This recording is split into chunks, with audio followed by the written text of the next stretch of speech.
אנחנו נתחיל מבדיקה קטנה. נסובב את הראש ימינה לכמה שניות ושמאלה. ונציין לנו בראש, נזכור מה טווח התנועה הנוכחי שלנו. ועכשיו ניגש לתרגיל. כל מה שצריך לעשות זה להשאיר את הראש ישר, אפשר בעמידה או בישיבה, ועם עיניים עצומות לסובב את המבט ימינה ל-20 שניות ושמאלה ל-20 שניות. בואו ניגש לעשות אותו. ימינה.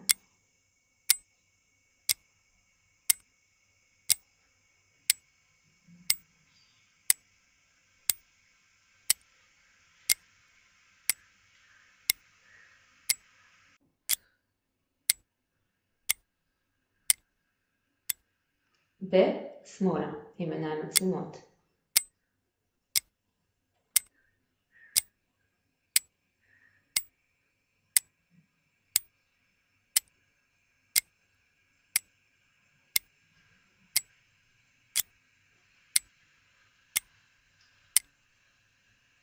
נפתח את העיניים, נסובב את הראש שוב ימינה ושמאלה, ותרגישו איך סיבובי הראש הרבה יותר תנועתיים, איך טווח התנועה משתנה והטווח מרגיש משוחרר יותר.